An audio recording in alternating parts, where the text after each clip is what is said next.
Jared Polin, FroKnowsPhoto.com, and I've been getting a lot of requests for me to give my opinion on a recent PetaPixel article that states or says 8 reasons why you should shoot in JPEG. Now, a lot of people look up to me as the I shoot RAW guy because I so happen to brand myself as the I shoot RAW guy over the last 6+ years of posting videos online. As you know, I love shooting RAW, and we should take a look at this to see the 8 reasons why you should shoot in JPEG by Eric Kim. So let's go ahead and read these reasons off. First of all, the camera does a good job of processing JPEG images in camera. Each camera is optimized to produce a lovely looking JPEG images, so in terms of color, tone, skin tones, and contrast, generally the JPEG images look solid out of camera.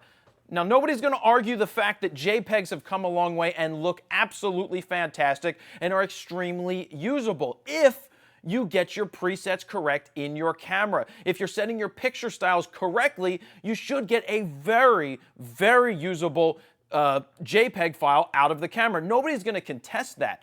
But if you're setting your picture styles incorrectly, you're oversaturating, you're overtoning, you're over-sharpening. If you're getting all of that stuff wrong in camera, you're never gonna get it back and get it right after the fact. So, to make a statement like that is true, the JPEGs look great, but you're still left with a smaller file instead of having all of that raw data. Let's move on to number 2. Second, I have found that it's always disappointing when I import raw images into Lightroom and see the image revert from the JPEG previews to the flat, no contrast look of the raw image.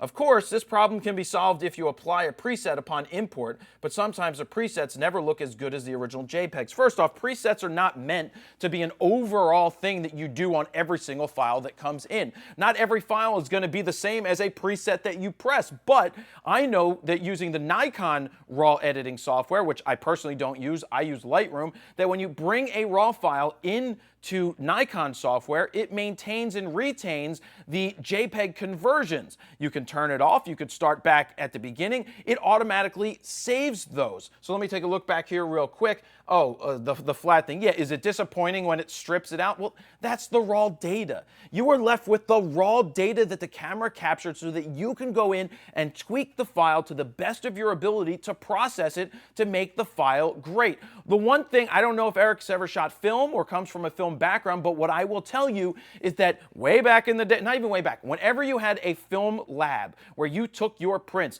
do you think they just went and processed the negatives and made prints from them without doing color, tone, density corrections? I worked at a photo lab and I had to make corrections to photographers' really shitty wedding photos, and I had to go in and save them when I was developing in the darkroom. Now, if they just didn't have the negatives and you had to go from a JPEG, we would have been SOL because their pictures sucked in the first place. So is it a big deal that it strips out the data? No. And there is a solution to all of this, and we'll get to that at the end because Eric actually does put that there. And I don't know if it was put in after the fact or it was there all along. Third, shooting JPEGs is less stress. I found that when shooting simple snapshots for family and other events, JPEG is always the way to go. It takes far too much time to post-process tons of raw photos, deal with color correction, skin tones, etc. when it comes to simple photos just to share. This whole idea that it takes too long to process the photos may mean that, one, you're taking too many photos to begin with. To me, there's no such thing as photos that aren't good enough to be shot in RAW. I think everything should be shot in RAW. But the simple solution is shoot RAW plus JPEG. If you really love the JPEGs that much, then shoot RAW plus JPEG and keep the RAW files just in case you need them for the future. Honestly, I want the RAW file because right now, I can go back to my RAW files from the D2H, which is over 10 years ago, and go and tweak those files in Lightroom today better than I could have tweaked them back then. So just saying that, basically it's saying that, well, your family photos aren't worth anything because you might as well just shoot them because you want to quickly share them. If you honest to God want to quickly share something, shoot RAW plus JPEG. And do RAW files take that long to edit? No, not really. It's not hard to edit RAW files and get into a workflow and tweak your images. Like I said before about number 2, is somebody always had to tweak your files regardless of whether you're shooting RAW or you shot film back in the day. You still had to process it. Ansel Adams went to town on his negatives. He did so much post-processing it wasn't even funny. That's what he did to bring out the best of his images. If he just hit print, it would have looked like crap. So let's move on. Fourth, JPEG is cheaper / easier to back up the RAW files. For example, Google Photos currently has a feature which offers free unlimited backup of JPEG images at a reduced size of 2,000 pixels wide, which is good enough for 4x6. That is stupid. You're throwing away even more data. As our camera sensors keep getting better and having more megapixels, it's a pain having to always buy more storage, either as external hard drives or the cloud. This is a Ken Rockwell-esque statement right here. It really is. JPEG is cheaper and easier? No. It's not really cheaper or easier by any stretch of the imagination. Do RAW files take up more space? Yes. Amazon Cloud Storage is unlimited storage for you if you already have Amazon Prime and you then pay, I don't even remember what it was, $69 or something a year to store unlimited file storage. You could also use something like Backblaze and get unlimited file storage. And with the fast, high-speed cable connections and fiber connections we have today, you can upload stuff in a matter of minutes. So to say that the JPEGs, what does it say? JPEG is cheaper and easier to back up. It's just not true. To say that you're going to upload to Google and have them reduce your pixels to 2,000, that's good enough for 4x6. Well, what if you want to go larger? So now you're taking your shitty JPEG file that's already compressed, having it shrink down to 2,000 pixels, and then after that, it's good enough for 4x6. Well, what if 4x6 isn't good enough? Moving on. Fifth, shooting JPEG is somewhat similar to shooting film. No, it's not. Oh my God. I like how when you shoot JPEG, your images have a consistent look, and you are more dependent on good composition and emotion in images rather than trying to post-process the crap out of your photos to make them look interesting. No. You're post-processing your images not to make them look interesting, but to bring them to life. That's what you're doing. And when you're shooting JPEG, you're doing the same damn thing in your camera. You are setting the picture styles in your camera to tweak the raw data that's coming into it to then save it as a JPEG. Let me read this again.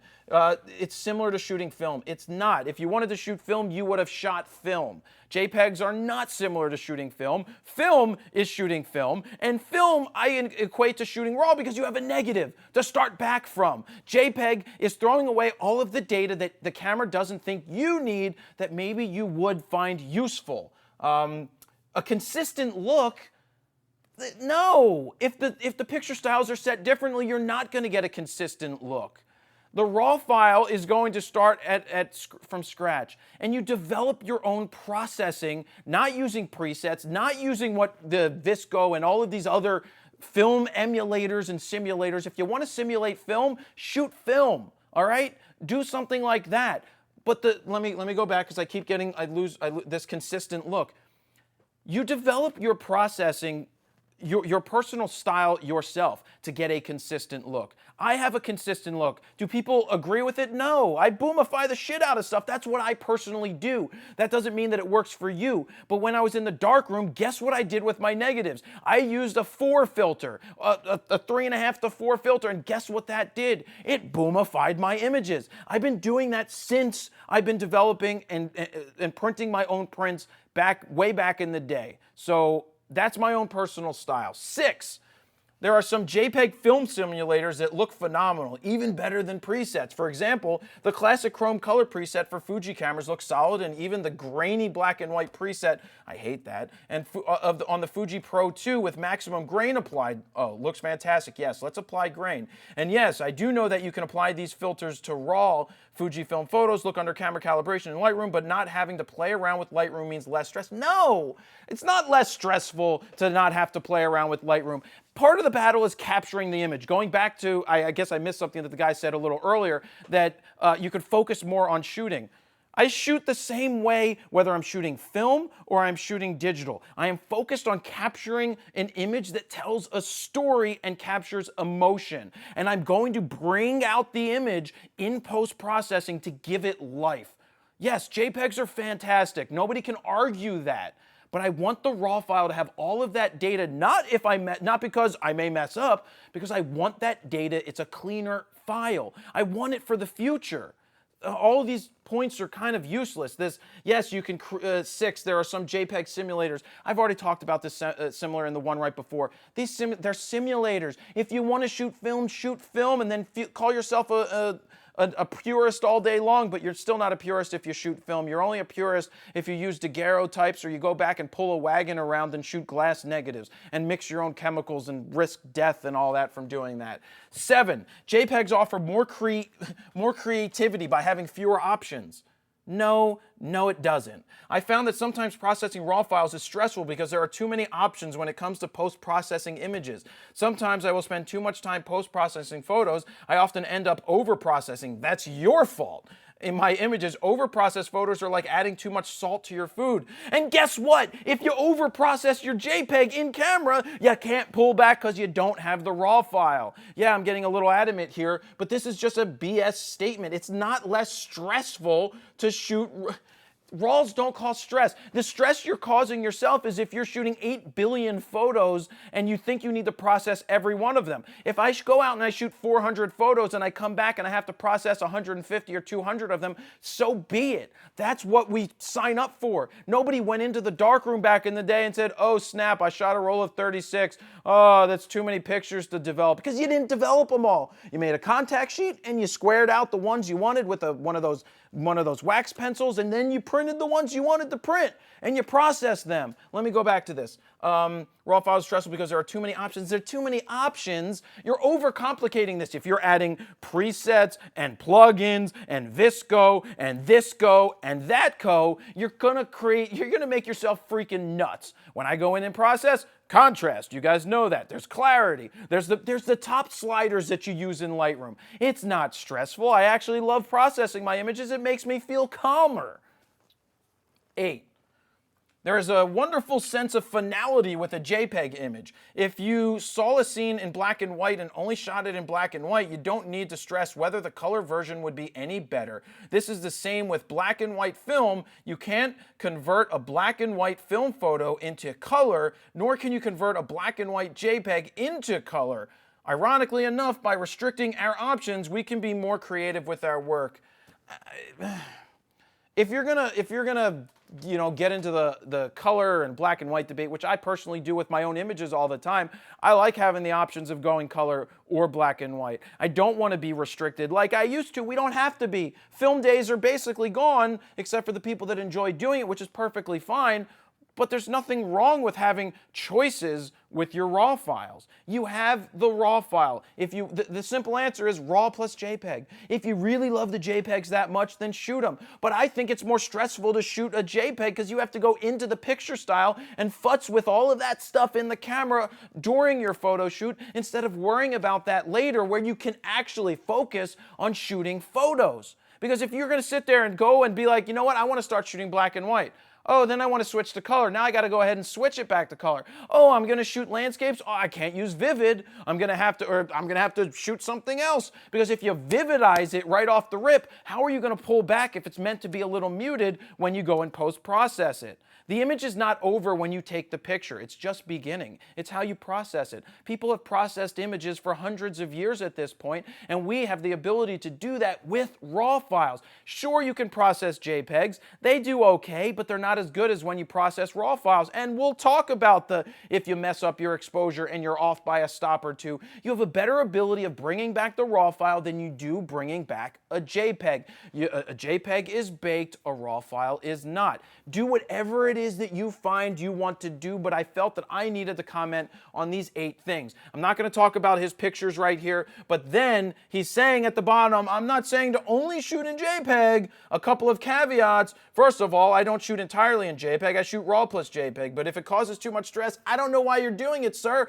especially when you say that you are taking up too much space, and space is expensive. Space is not expensive. Memory cards are absolutely cheap. Hard drives are cheap. Storage is cheap. Cloud storage is unlimited. You can do that. Let's see, what else? One of the good friends, don't care. Instances where RAW shooting is preferable if you're a commercial. Ugh, I think every photographer should shoot RAW plus JPEG. My ultimate point in writing this article is that if you prefer shooting JPEG and don't care for RAW, that it's totally fine. Well, if this guy really cared about living by this, he would stick with just shooting JPEG, because he's making the statement that he shoots RAW plus JPEG. Well, if he really didn't want the RAW files, then he would shoot straight JPEG, and that would be the end of the story. So you guys asked me for my opinion on RAW plus JPEG. That's or not RAW plus JPEG, on 8 reasons why you should shoot in JPEG. I think I gave some pretty good answers. What are some of your opinions about these 8 reasons why they say you should shoot in JPEG? Let's hear those comments.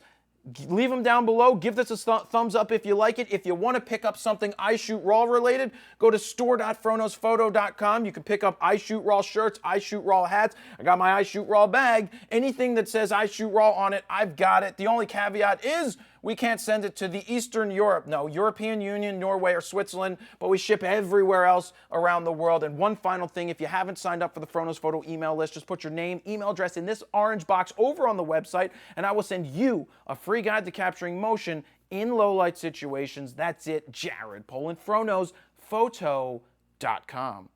See ya.